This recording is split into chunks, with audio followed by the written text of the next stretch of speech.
चावल का भरता। मुंबई के वृंदावन कॉलोनी में विवेक नाम का एक आदमी अपने परिवार के साथ रहता था। उसके परिवार में उसकी माँ सुमित्रा, पिता सुरेश, उसकी पत्नी अर्चना और उसके 2 बच्चे रवि और नेहा थे। विवेक प्राइवेट नौकरी करता था। उसकी पत्नी अर्चना बहुत मेहनती और घर का काम फटाफट निपटा देती थी। लेकिन उसकी एक आदत होती है, वो अपना समय बचाने के लिए हमेशा चावल और सब्जी का भरता बना देती थी। ये चावल सब्जी का भरता खा खा कर सास, ससुर और पति से लेकर बच्चों तक सबके चेहरे पर हमेशा बोरियत साफ झलकती थी। मम्मी, हर दिन ये चावल का भरता। मेरे दोस्त के घर पिज्ज़ा पास्ता बनता है, हमारे यहाँ ये भरता, ऐसा क्यों? हाँ मम्मी, कोई नई चीज़ बनाओ ना, ये चावल देखकर मेरी भूख मर जाती है। अरे बहू, लगता है इस घर में सब्जियों की कोई इज्जत नहीं बची, सब चावल में घुल मिल गए। अर्चना, खाना बनाना कोई फॉर्मूला नहीं है, थोड़ा दिमाग लगाया करो। जी मम्मी जी, लेकिन घर में बहुत काम होते हैं तो बस मैं इसलिए। अरे काम तो सबके घर में होते हैं बहू, इसका ये मतलब तो नहीं कि कुछ भी उल्टा सीधा बनाकर खिला दोगी। सुमित्रा को चावल और सब्जी का ये फॉर्मूला खाना बिल्कुल पसंद नहीं था। वो हर दिन अर्चना को ताने मारती, जिससे घर का माहौल ऐसा हो गया था जैसे वो घर नहीं युद्ध का मैदान हो। अगले दिन वो फिर से सबके लिए अच्छे से मिक्स वेज सब्जी और चावल बनाती है, लेकिन बच्चों के स्कूल जाने की हड़बड़ी में वो सुमित्रा को फिर से दोनों चीज़ें मिक्स करके परोस देती है, जिससे सुमित्रा गुस्से में अर्चना से कहती है, अर्चना, ये क्या चावल का भरता रोज रोज परोस देती हो? खाने में थोड़ी तो वैरायटी लाओ। मम्मी जी, मैं कोशिश तो करती हूँ, लेकिन सुबह इतनी जल्दी होती है कि मैं भूल। कोशिश नहीं, मुझे हुनर चाहिए। खाना सिर्फ पेट भरने के लिए नहीं होता, खाना ऐसा बनाओ कि खाने से दिल खुश हो जाना चाहिए। माँ, अर्चना इतनी मेहनत करती तो है, हर दिन सब कुछ खुद से बनाती है, और क्या करे वो? तो क्या मेहनत का मतलब यही होता है कि चावल खिला खिला कर सबकी जिंदगी नरक बना दो? इस बात पर विवेक चुप होकर सुमित्रा की बात सुनने लगता है। अर्चना भी चुप खड़ी सब सुन रही थी, लेकिन उसकी आंखों में बस एक ही सवाल था, क्या मेरी मेहनत की कोई कीमत नहीं? मैं सबका खुद से ज़्यादा ध्यान रखती हूँ, पर शायद मेरी ही कहीं गलती रह जाती होगी, जो मैं चाहकर भी किसी को खुश नहीं कर पाती। एक दिन सुमित्रा से मिलने उसके पड़ोस की दोस्त मधु आई, जो सुमित्रा की सबसे खास दोस्त थी। वो दोनों अक्सर एक दूसरे के घर आती जाती रहती थी, लेकिन इस बार उन्होंने सुमित्रा के घर के खाने पर सीधा हमला कर दिया। सुमित्रा, सुना है तुम्हारी बहू तो रोज रोज खाने में चावल का भरता परोसती है। लगता है तुम्हें उसको खाना बनाना सिखाना चाहिए, वरना कहीं ऐसा ना हो कि तुमको मेरे घर से टिफिन मंगवाना पड़ जाए। अरे मधु, ऐसी बात नहीं है, बस बहू अभी सीख रही है। वो मेहनती तो है, लेकिन जल्दबाजी में ना उससे गलती हो जाती है। सीख रही है या सिखा रही है, देख लो, बाद में तुम्हें ही झेलना पड़ेगा। फिर मुझसे मत कहना कि मैंने तुम्हें समय रहते नहीं बताया। मधु की ये बात सुमित्रा को अंदर तक चुभ जाती है। वो इसका चाहकर भी कोई जवाब नहीं दे पाती। अब उसने ठान लिया कि अर्चना को कोई ना कोई सबक सिखाना ही होगा, वरना आज मधु कह रही है, कल उस कॉलोनी की दूसरी औरतें भी उसका मजाक उड़ाएंगी। दूसरी ओर बच्चों को भी अर्चना के खाने से हर दिन नई शिकायत होती, क्योंकि उनके दोस्तों के घर नई नई डिश बनती, लेकिन अपने घर का खाना देखकर उनका मूड खराब रहता। मम्मी, मेरे दोस्त कहता है तुम्हारी मम्मी को पिज्ज़ा बनाना भी नहीं आता, ये सच है क्या? ऐसा तुमसे किसने बोला? हाँ मम्मी, हमें भी टेस्टी चीज़ें खानी है, रोज़ रोज़ चावल खाने से हम भी एक दिन चावल बन जाएंगे। बेटा, चावल सेहत के लिए अच्छा होता है, पिज्ज़ा और पास्ता खाने से तुम लोग बीमार पड़ सकते हो ना। तो दोस्तों के घर सब क्यों बीमार नहीं पड़ते, बस हम ही बीमार पड़ेंगे क्या? मुझे नहीं सुनना कुछ, मुझे पिज्ज़ा खाना है, पिज्ज़ा खाना है, पिज्ज़ा खाना है। अब बच्चों की ये छोटी छोटी शिकायतें भी अर्चना के दिल को और ज़्यादा चुभने लगी।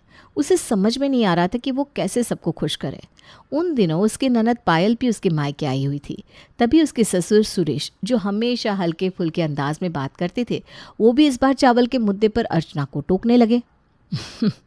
बहू, अगर यही चलता रहा ना तो जल्दी हमें चावल की खेती करनी पड़ेगी, फिर चावल अपना ही होगा।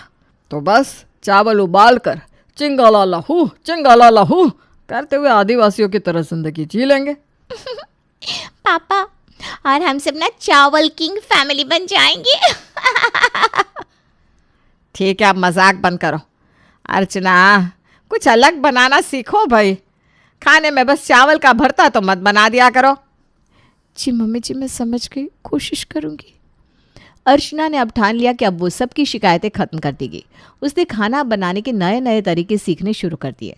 वो इंटरनेट पर रेसिपी देखती, सुमित्रा से सलाह लेती और बच्चों के लिए खास डिश बनाने की कोशिश करती। उसकी मेहनत अब सुमित्रा को भी दिखने लगी थी, इसलिए वो मन ही मन उससे खुश रहने लगी थी। नेहा, आज तुम्हारे लिए मैं पिज्ज़ा बना रही हूँ और रवि तुम्हारे लिए पास्ता। अब बताओ मेरे बच्चों, तुम्हारी मम्मी कैसी है? मम्मी आप बेस्ट हो। आज मैं अपने दोस्तों को जवाब दूंगा। मेरी मम्मी को सब कुछ बनाना आता है। अच्छा है बहू, अब मैं उस मधु को भी बता दूंगी कि मेरी बहू हर काम में माहिर है। और चावल का क्या होगा? कहीं खेत में जाने का मौका ना छूट जाए भाई। पापा जी, अब मैं चावल को थोड़ी छुट्टी दे रही हूँ। आप लोग सब खुश रहिए, बस मेरे लिए यही खुशी की बात होगी। अर्चना की मेहनत रंग लाती है। वो धीरे धीरे करके घर का माहौल बदल देती है। अब घर में चावल का भरता नहीं, बल्कि घर में नए नए खाने की खुशबू सबकी भूख बढ़ाने लगती है। एक दिन अर्चना सुबह 6 बजे उठी। उसे सबसे पहले बच्चों का नाश्ता और स्कूल का टिफ़िन तैयार किया। उसके बाद वो विवेक के लिए लंच बनाती है और अपने सास ससुर के लिए चाय। इसके बाद उसने घर के बाकी काम किए। इतने सारे कामों के बीच उसे कभी भी अपनी पसंद नापसंद का ध्यान रखने का समय मिल ही नहीं पाता था। पता नहीं मैं सबके लिए इतना कुछ करती हूँ, फिर भी कोई मुझसे खुश क्यों नहीं होता। मम्मी आपने लंच में आज पिज्ज़ा क्यों नहीं दिया? हाँ, और आपने आज मेरा पास्ता भी नहीं बनाया। आप पक्का हमें बोरिंग बनाने की कसम खा चुकी हो। अरे भाई, मम्मी से इतना डिमांड मत करो। काम के चक्कर में वो खुद को ही भूल चुकी है। हाँ, सबको मुझसे बस शिकायत ही है। कोई ये नहीं सोचता कि मैं कितना काम करती हूँ। बहू, शिकायतों का क्या है, ये तो रोज़ की बात है, लेकिन खाने में थोड़ा स्वाद तो होना ही चाहिए ना। अर्चना फिर से चुपचाप सब सुनती रही। उसे लगा कि उसकी मेहनत को कोई नहीं समझता। वो अपने कमरे में जाकर कुछ देर के लिए बैठ गई। पायल ने जब ये देखा तो उसको ये देखकर बहुत बुरा लगा और उसने अर्चना की परेशानी को तुरंत समझ लिया। थोड़ी देर बाद जब अर्चना किचन में थी तो वो अर्चना के पास आई और उसने अपनी भाभी के लिए 1 कप चाय बना कर दी। भाभी, आप इतनी परेशान क्यों हो रही हो? किचन में इतनी मेहनत से इतना अच्छा काम करती हो, तो इसे थोड़ा क्रिएटिव क्यों नहीं बनाती? क्रिएटिव क्या मतलब पायल? मतलब भाभी, चावल और सब्जियों के साथ कुछ नया क्रिएटिव करो ना। कुछ ऐसी डिश बनाओ जिससे सब खुश हो जाए। लेकिन पायल, मैं ज़्यादा स्पेशल चीज़ें बनाना नहीं जानती हूँ। कोई बात नहीं भाभी, इंटरनेट देखो, रेसिपी पढ़ो और सबसे बड़ी बात, खुद पर भरोसा रखो। फिर सब कुछ आप चुटकी बजाते ही सीख जाओगी। समझ गई मेरी प्यारी भाभी? पायल की बातों से अर्चना को बहुत हिम्मत मिली। अब उसने तय किया कि वो कुछ नया करके सबको दिखाएगी। अर्चना ने सोचा कि वो इस बार खाने में चावल के साथ एक नई चीज़ ट्राई करेगी। उसने इंटरनेट पर बिरयानी की रेसिपी देखी और सब्जियों और मसालों से स्पाइसी चावल बिरयानी बनाने का फैसला किया। चलो अब देखते हैं, अगर सब खुश हो गए तो मेरी मेहनत सफल हो जाएगी, वरना जो होगा वो देखा जाएगा। अब बिरयानी बनते ही पूरे घर में उसकी खुशबू फैल गई। आज सब अपने आप ही खाने की मेज़ पर आकर बैठ गए, लेकिन जैसे ही सबने पहला निवाला खाया उन सबकी आंखें फटी की फटी रह गई। अरे बहू, ये क्या है? ये बिरयानी नहीं, मसालेदार खिचड़ी लग रही है। और ये मसाले ऐसे लग रहे हैं जैसे किसी ने बारूद मिला दिया हो। मम्मी ये बिरयानी नहीं, ये फायर चावल है। मम्मी, अगली बार थोड़ा कम बारूद डालना, वरना हम स्कूल से छुट्टी ले लेंगे। बिरयानी खाने के बाद पूरा परिवार पानी पी पी कर अपनी हालत संभाल रहा था। अर्चना को ये सब देखकर बहुत बुरा लगा। वो चुपचाप अपने कमरे में चली गई। विवेक समझ गया कि अर्चना बहुत दुखी हो गई है, इसलिए वो उसके पास गया और उसने अर्चना को समझाने की कोशिश की। अर्चना, सब कुछ एक दिन में परफेक्ट नहीं होता। तुमने कोशिश की, यही हमारे लिए सबसे बड़ी बात है। लेकिन सब मुझ पर हंस रहे थे। आप सबने मेरा मजाक उड़ाया, उसका क्या? लगता है मैं कभी कुछ भी सही से नहीं कर सकती। अरे यार, ऐसा मत सोचो। हर नई शुरुआत में थोड़ा समय लगता है। तुमने मेहनत की है और मैं इसे समझता हूँ। बस थोड़ा धैर्य रखो और ऐसे एक्सपेरिमेंट करते रहो।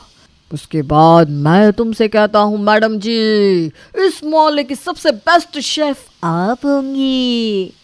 विवेक का ये कहने का अंदाज अर्चना को बहुत फनी लगता है। वो धीरे से मुस्कुरा कर कहती है, क्या तुम सच में सोचते हो कि मैं ये कर सकती हूँ? अरे बिल्कुल, और अगली बार मैं तुम्हारे साथ मिलकर कुछ नया बनाऊंगा, फिर देखना सब तुम्हारी तारीफ करेंगे। थैंक यू विवेक, आपने मुझे इतना सपोर्ट किया। अरे भाई, पति हूँ तुम्हारा, अगर मैं सपोर्ट नहीं करूँगा तो भला कौन करेगा? विवेक की बातों ने अर्चना को नई ऊर्जा दी। अब उसने ठान लिया कि वो हार नहीं मानेगी। वो कुछ ऐसा करेगी जिससे सबको लगे कि अर्चना सिर्फ एक बहू नहीं बल्कि एक रसोई की मास्टर भी है। वो ये सब सोचते हुए खुश हो रही थी। तभी सुमित्रा ने जब उसे ऐसा करते देखा तो कहने लगी, बहू, खाना बनाना सिर्फ सब्जियों को मिक्स करना नहीं है, ये एक कला है जो हर किसी के बस की बात नहीं। मम्मी जी, तो फिर क्यों ना इसे आजमा लिया जाए। दोनों की बात सुनते ही ससुर ने तुरंत घोषणा कर दी कि घर में अब किचन चैलेंज होगा। सुनो सब, चैलेंज में एक तरफ मेरी पत्नी जो सालों से घर संभाल रही है, दूसरी तरफ बहू जो नई चीज़ें बनाने की कोशिश कर रही है। वो देखते हैं इनमें से कौन जीतता है। ठीक है, मैं अपनी खास पसंदीदा आलू और भिंडी की सब्जी बनाऊंगी। और मैं बनाऊंगी मिक्स वेज राइस बॉल्स। देखते हैं मम्मी जी किसे ज़्यादा नंबर्स मिलते हैं। मेरा पेट तो इस मुकाबले के लिए तैयार है। अब दोनों सास बहू ने किचन में अपना अपना जादू दिखाया। उन दोनों ने जल्दी से अपनी अपनी सब्जी बनाकर सबको परोसी। अब सुमित्रा की सब्जी का स्वाद सबको लाजवाब लगा, लेकिन दूसरी तरफ अर्चना के मिक्स वेज राइस बॉल्स ने बच्चों और ससुर का दिल जीत लिया। वाह मम्मी, ये राइस बॉल्स तो बहुत मज़ेदार है। हाँ, और इनकी चटनी भी ज़बरदस्त बनी है। ठीक है बहू, तुम्हारी डिश बच्चों को पसंद आई, लेकिन इसके सामने मेरी सब्जी का कोई मुकाबला नहीं। अरे भाग्यवान, हार मान लो, बहू ने इस बार बाजी मान ली है। ठीक है, अगली बार मैं कुछ और बनाऊंगी, तब मैं सबको दिखाऊंगी कि मेरा मुकाबला करना आसान नहीं है। अब कुछ दिनों बाद अर्चना ने एक और नई डिश बनाई। वो था चावल का हलवा। इसका नाम सुनते ही पहले तो सबके मुंह बन गए, लेकिन फिर इस मिठाई ने पूरे घर में तहलका मचा दिया। बहू, अब तो लगता है तुम चावल से कुछ भी नया बना सकती हो। अब अगली बार चावल से कपड़े भी बना दोगी। दादाजी, अगर मम्मी चावल के कपड़े बनाएंगी तो फिर हम बारिश से कैसे बचेंगे? हाँ, और तब हम किचन में बैठकर हलवा कैसे खाएंगे? बच्चे और सुरेश की बात सुनकर पूरा परिवार ठहाके लगाने लगा। सुमित्रा ये सब देखकर मुस्कुराने लगी। उसे पहली बार लगा कि अर्चना ने सच में अपनी मेहनत से घर का माहौल बदल दिया है। अब अगले दिन मधु फिर से सुमित्रा के घर आई। तब, सुमित्रा, सुना है तुम्हारी बहू ने चावल से हलवा बनाया है? तब तो मुझे भी तुम्हारी बहू से हलवे की रेसिपी सीखनी पड़ेगी भाई। हाँ, मेरी बहू तो अब मास्टर शेफ बन गई है। मैं खुद उससे रोज़ नई चीज़ें सीखती हूँ। वाह बहू, तुम तो कमाल की निकली। लगता है अब तुम्हारे घर का खाना पूरी कॉलोनी को जलाने वाला है। अर्चना ये सुनकर इमोशनल हो गई। उसकी सास की बातों में उसकी तारीफ और गर्व था जो उसने पहली बार महसूस किया था। उस शाम सुमित्रा ने अर्चना को किचन में बुलाया। बहू, मैं समझती थी कि तुम कामचोरी के लिए चावल में सब्जियां मिक्स करती हो, लेकिन अब समझ में आया कि तुम अपनी जिम्मेदारियां निभाने के लिए ऐसा करती थी। मम्मी जी, मैं तो चाहती थी कि बस सब खुश रहें। मुझे खुशी है कि अब आप इसे समझती हैं। अब से हम मिलकर किचन संभालेंगे और एक दूसरे से सीखेंगे और सबके लिए रोज़ कुछ नया बनाएंगे। ये सुनकर अच्छा लगा मम्मी जी। अब मेरे लिए किचन में काम करना और भी मज़ेदार हो जाएगा। अब सुमित्रा के किचन का माहौल पूरी तरह बदल गया। सास और बहू ने मिलकर कई नई रेसिपीज़ आजमानी शुरू कर दी। अरे ये पालक चावल रोज़ तो बहुत लाजवाब है। और ये चावल कटलेट यम्मी। मम्मी, अब तो स्कूल के दोस्तों को लंच में तुम्हारे बनाए खाने की फ़ोटो दिखानी पड़ेगी। देखा बहू, हमारे मिलकर काम करने से कितना अच्छा लग रहा है। हाँ मम्मी जी, अब लगता है ये किचन सिर्फ खाना बनाने की जगह नहीं बल्कि खुशियाँ बांटने का अड्डा बन गया है। घर में सास बहू की जोड़ी ने हर किसी को दिखा दिया कि जब दो पीढ़ियाँ एक साथ काम करती है तो असंभव को भी संभव बनाया जा सकता है। सुमित्रा और अर्चना का रिश्ता पूरी तरह से बदल चुका था। तानों और गुस्से की जगह अब समझदारी और प्यार ने ले ली। बहू, तुम्हारे बिना अब ये किचन अधूरा लगता है। तुम्हारी बनाई चीज़ों में जो नया ट्विस्ट आता है वो सच में कमाल का होता है। और मम्मी जी, आपकी पुरानी रेसिपीज़ तो हमारी पहचान है। ये दोनों चीज़ें मिलकर ही तो घर को खास बनाती है। तो अब क्या मैं रिटायर होकर सिर्फ खाना खाऊं? ना जी ना, आप भी अपने हिस्से का काम संभाल लो। सब मिलकर करेंगे तभी तो असली मज़ा आएगा। अब अर्चना और सुमित्रा मिलकर किचन को संभालने लगी। दोनों एक टीम की तरह काम करती और एक दूसरे की तारीफ करने का मौका कभी नहीं छोड़ती। उनकी ये जुगलबंदी देखकर पड़ोस की औरतें उनसे चिढ़ने लगी, लेकिन इस बात का उन दोनों पर कोई असर नहीं हुआ। वो दोनों तो घर में अब हर दिन नई डिश बनाती रहती। बच्चे जो पहले चावल के भरते से परेशान रहते थे, अब अलग अलग डिशेस देखकर खुशी से उछलते थे। मम्मी, आज क्या बना है? तुम्हारे लिए पालक चावल रोल्स और रवि के लिए मसाला फ्राई राइस। वाह मम्मी, अब तो दोस्तों को भी घर बुलाना पड़ेगा। अरे बहू, मेरे लिए कुछ खास नहीं है क्या? तुम्हारे लिए बनाई है ना मैंने चावल की कचौड़ी। वाह वाह, इससे तो पेट भरने का मज़ा ही कुछ और है। अब पूरा परिवार साथ बैठकर खाना खाता, हंसी मजाक करता और एक दूसरे के साथ वक्त बिताने लगा था। विवेक ने एक दिन अर्चना की तारीफ करते हुए कहा, अर्चना, तुमने सच में हमारे घर का माहौल बदल दिया। अब घर में किचन का झगड़ा नहीं बल्कि प्यार की बातें होती हैं। ये सब आपकी और मम्मी जी की मदद से संभव हुआ है। और बहू, तुम्हारी मेहनत का भी नतीजा है। तुमने कभी हार नहीं मानी, यही बात सबसे खास है। अब हर रविवार को पूरा परिवार एक साथ बैठता और कोई नई रेसिपी ट्राई करता। बच्चे भी अपने नए आइडिया देने लगे थे। मम्मी अगली बार पास्ता ट्राई करेंगे, लेकिन उसमें चावल मत डालना, और डेजर्ट में कुछ चावल से हटकर बनाना। अरे बच्चों, चावल से बेहतर कुछ नहीं है। बहू, चावल की आइसक्रीम बना सकती हो क्या? क्या आप भी बच्चों के साथ बिल्कुल बच्चे बन जाते हो। अब हमारे घर का खाना सिर्फ खाना नहीं बल्कि हर दिन का त्योहार बन गया है। और ये सब इसलिए हुआ क्योंकि हमने एक दूसरे की मेहनत और भावनाओं को समझा। अब घर में सिर्फ प्यार और हंसी का माहौल है और यही हमारी असली जीत है। बिल्कुल सच है। जब हर कोई साथ देता है तो हर मुश्किल आसान हो जाती है। अर्चना अब घर की जान बन गई थी। उसे साबित कर दिया था कि समझदारी और धैर्य से हर समस्या का हल निकाला जा सकता है। सुमित्रा ने भी ये मान लिया कि नई सोच को अपनाने में कोई बुराई नहीं। उनके परिवार में मानो अब खुशी की बारिश हो रही थी।